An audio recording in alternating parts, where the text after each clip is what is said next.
Hey, welcome back to the channel. We are not on the range today. You may have to put up with the sound of dogs barking in the background. Yeah, there's one.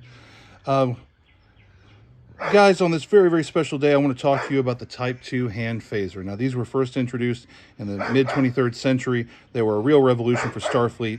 Um, they they were such an advantage over the older style phase lasers and other weaponry that Starfleet had. These were much more versatile. They were much more powerful, and a real game changer, especially in encounters against the Klingons. Here we have a combination pistol grip and power pack, so you can hold on. And don't worry, this one is quite safe.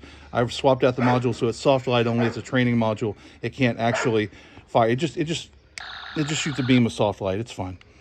It's only for training. Anyway, combination pistol grip and power pack. You can twist these and swap them out, and essentially reload the phaser very, very quickly if you have extra power packs on hand. You can carry a whole bandolier of them and keep this thing lit up for hours if you need to. We have an adjustment collar here to adjust for beam width, so you might want a wide area beam or a tighter, more focused beam. You can remove the Type 1 phaser, which is a little more convenient for concealed carry. It's a little less threatening. It's easier to hide, and if someone sees it, it's less obviously a weapon. But really, it maintains almost all the capabilities of the larger phaser, just in a more compact package. Really, very, very useful. We have a dial here for selecting whatever power setting you want, or a knob here to choose the power setting for the Type 2 phaser. I have a heat sink here because this thing does get quite toasty, as you can imagine, when firing. Obviously, trigger, nothing unusual about that. Here at the front, we have this power drainage plate, so you can use this almost like you would use a power bank for a cell phone or something like that. So you can drain power from this and power other Federation technologies. Really extremely versatile. You can dematerialize any matter that you need to. You can use it as a non-lethal stun weapon. It can emulate the old lasers capabilities. You have two different heat settings, so you can cut through metal, you can weld metal. Works on a starship. You can cut your way out of a ship if you're trapped or something like that. Rescue people, you can use it as a welding laser for repairs. You can heat up rocks if you need to, if you're with an away team, and you can use them to emit light, or you can use them to as a sort of a campfire. Heat up a rock and get next to it, and it'll radiate heat.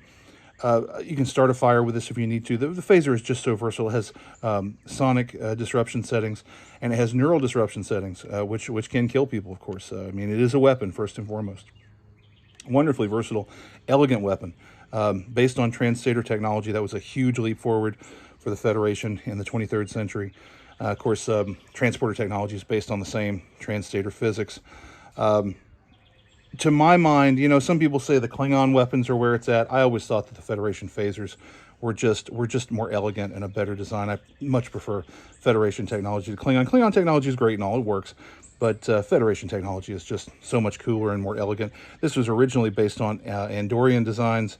It was the Andorians that introduced phasers to the Federation, and I just can't say enough, how this improved the capabilities of the away teams when they went down to planets. You can even set this to overload, so it's not like a grenade. It's with a full power pack, it's an enormous explosion. Now, you lose your phaser when you do that, of course, but what you gain is a great big hole in something if you need a big hole in something.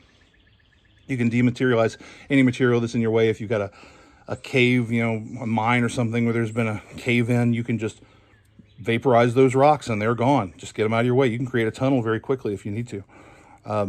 You can make lots of things happen with one of these. A very, very versatile tool for away teams. These are, a lot of people think that these are like replicated or something like that. A lot of people don't realize these are still made in a factory at Utopia Planitia on Mars. People think of Utopia Planitia as a shipbuilding facility, and it is, but they also build the Federation's phasers, and they do a wonderful job of it. Frankly, you don't see old world Martian craftsmanship like this much anymore, and I'm really glad they're carrying on those traditions. Guys, I can't say enough nice things about the Type 2 phaser, even when it was replaced later by more updated designs. I mean, this is the one. This is where it's at. This is the really great one, and the one that's iconic. Guys, thanks so much for tuning in for this special April Fool's edition of our program. Keep your phaser dry.